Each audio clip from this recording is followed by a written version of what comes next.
নমস্কাৰ এই মুহূৰ্তত জনাইছো মেট্ৰিক পাছ হাই সেকেন্ডাৰী পাছ আৰু বিএ পাছ ছাত্ৰ ছাত্ৰীসকলৰ বাবে এটা ভাল খবৰ শিক্ষাৰ্থীলৈ আহিছে এটা সুখবৰ ছাত্ৰ ছাত্ৰীসকলে পাব 15000 টকাৰ নতুন স্কলাৰশ্বিপ ছাত্ৰ ছাত্ৰীসকল তোমালোকে মেট্ৰিকৰ পৰা বিএ পৰা ছাত্ৰ ছাত্ৰীসকলৰ ভিতৰত যিসকল ছাত্ৰ ছাত্ৰী আছে সেইসকলৰ বাবে আহিছে এটা সুখবৰ চৰকাৰে মুকলি কৰিছে এটা নতুন স্কলাৰশ্বিপ যিটো স্কলাৰশ্বিপত আবেদন কৰিলে তোমালোকে পাব 15000 টকা পৰ্যন্ত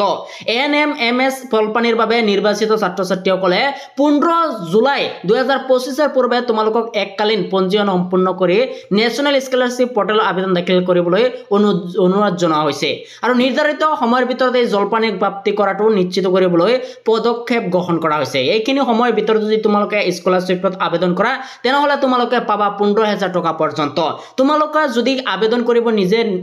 নোপোৱা তেনেহলে হোৱাটসঅ্যাপ গ্ৰুপ ইয়াত ডেসক্ৰিপচনত দিয়া থাকিব তাত তোমালোকে হোৱাটসঅ্যাপ গ্ৰুপটোত এড হ'বা আৰু গ্ৰুপটোত জয়েনিং হোৱাৰ পিছতে আমি তোমালোকক জনাই দিম কেনেকৈ আবেদন কৰিব পাৰিব ইয়াত কি প্ৰয়োজন হ'ব কেনেকৈ কৰিব লাগে সবিহে জানি লোৱা প্ৰথমতে আধাৰ সংলগ্ন বেংক একাউণ্ট থকাটো তোমালোকৰ জৰুৰী কাৰণ আধাৰ কাৰ্ডৰ লগত বেংক একাউণ্ট লিংক থাকিব লাগিব দ্বিতীয় নম্বৰতে যেটো ওয়েবসাইটত গৈ এপ্লাই কৰিবলৈ ওয়েবসাইটটো হৈছে scholarship.gov.in শিক্ষা বিভাগৰ পৰা এটা নতুন জাননী প্ৰকাশ কৰি কৈছে যে যিসকল ছাত্ৰ ছাত্ৰী আছে সেইসকলৰ বাবে এটা সুখবৰ নেশ্যনেল স্কলাৰশ্বিপ পৰ্টেল ইতিমধ্যে মুকলি হৈছে আৰু ছাত্ৰ ছাত্ৰীসকলৰ বাবে আবেদন বিচৰা হৈছে আৰু 15000 টকা পৰ্যন্ত পাব এই নোটিফিকেশনটোত উল্লেখ কৰা আছে ইয়াত কৈছে যে national means cum merit scholarship NMMS scholarship যেটো 2025 আৰু 26 বৰ্ষৰ শিক্ষাৰ্থীৰ বাবে আৰু ইয়াত কৈছে যে তোমালোকে কেনেকৈ লগইন কৰিবা এই প্ৰসেছখিনি এইখিনি ইয়াত কোৱা হৈছে তোমালোকে নাজানিলে মোৰ ডেসক্ৰিপচনত হোৱাটসঅ্যাপ লিংক আছে তাত ক্লিক কৰি জয়েনিং হ'বা আমি সহায় কৰিম তোমালোকক প্ৰথমতে তোমালোকে ইয়াত কৈছে যে লগইন কৰিব লাগিব scholarship.gov.in তাৰ পিছত তোমালোকে গেট ইউৰ OTR উইথ আধাৰ কাৰ্ডৰ লগত কৰিব লাগিব তাৰ পিছত ডাউনলোড তোমালোকে এনএসপি ৰ যেটো এপছ তাতো কৰিব পাৰিবা বা EKYC ফেস অথৰিটি বা NSP OTR এপছতো কৰিব পাৰিবা তাৰ পিছত তোমালোকে ইয়াত কেইটামান গাইডলাইনছৰ কথা কোৱা হৈছে তোমালোকে ভালকে জানি লোৱা apply for the NMMS scheme ইয়াত কৈছে যিসকল ছাত্ৰ ছাত্ৰী মেৰিট কাম স্কলাৰশ্বিপ আবেদন বিচাৰে সেইসকল ছাত্ৰ ছাত্ৰীৰ বাবে এই স্কলাৰশ্বিপৰ এটো ভাল সুযোগ আৰু এপ্লাই ইয়াত কৈছে যে মেৰিট কাম স্কলাৰশ্বিপ যিসকল আছে কৰিব বিচাৰে সেইসকলৰ সেই স্কুলৰ মুৰব্বীজনে সিগনেচাৰ কৰিব লাগিব তাৰ পিছতে তোমালোকে এই স্কলাৰশ্বিপটো লাভ কৰিবা আৰু ইয়াত এটা ডেট দিয়া আছে তোমালোকে এইখিনি ডেটৰ ভিতৰত তোমালোকে কৰিলেহে পাবা ইয়াত লাষ্ট ডেট তোমালোকে কৈছে 15/7/2025 অৰ্থাৎ জুলাই মাহৰ 15 তাৰিখৰ আগতে তোমালোকে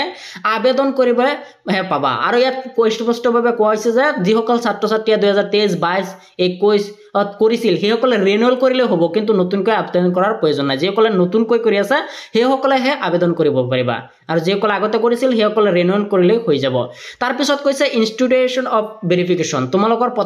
প্ৰথম ভেৰিফিকেশন যেটো হ'ব হেতু তোমালোকে এপ্লাই কৰাৰ পিছতে জমা দিয়াৰ পিছতে তোমালোকৰ প্ৰথম ভেৰিফিকেশনটো হ'ব the head of institute অৰ্থাৎ তোমালোকৰ বায়োমেট্ৰিক যেটো ফাৰ্ষ্টত ভেৰিফিকেশনটো হ'ব হেতু তোমালোকৰ স্কুলৰ যেটো অধ্যক্ষ তাৰ সিগনেচাৰ লাগিব তাৰ পিছতে তোমালোকে স্কুলৰ পৰা ফাৰ্স্ট ভেৰিফিকেশনটো পাবা তাৰ পিছত তোমালোকৰ কোনো কাম নাথাকে তাৰ পিছত ডিস্ট্ৰিক্ট নোডেল অফিচাৰ ওচৰত যাব নোডেল অফিচাৰে সিগনেচাৰ কৰি তাৰ পিছত সাবমিট কৰিব সেকেন্ড স্টেপ হৈ যাব তাৰ পিছত তোমালোকৰ হেয়াৰ স্টেপটো যে এটো অটোমেটিকলি হ'ব ইয়াত কৈছে আধাৰ সেন্ডিং উইথ বেংক একাউণ্ট তোমালোকৰ আধাৰ কাৰ্ডৰ লগত বেংক একাউণ্ট লিংক আছে না হেতু চেক কৰিব চেক কৰাৰ পিছত তোমালোকৰ ডেবিট কৰি দিয়া হ'ব তোমালোকৰ বেংক একাউণ্টলৈ এনেকৈ তোমালোকে আবেদন কৰিলে তিনটা স্টেপৰ জৰিয়তে তোমালোকে নিজৰ পইচাখিনি পাবা তোমালোকে এপ্লাই কৰাত যদি অসুবিধা হৈছে তোমালোকে মোৰ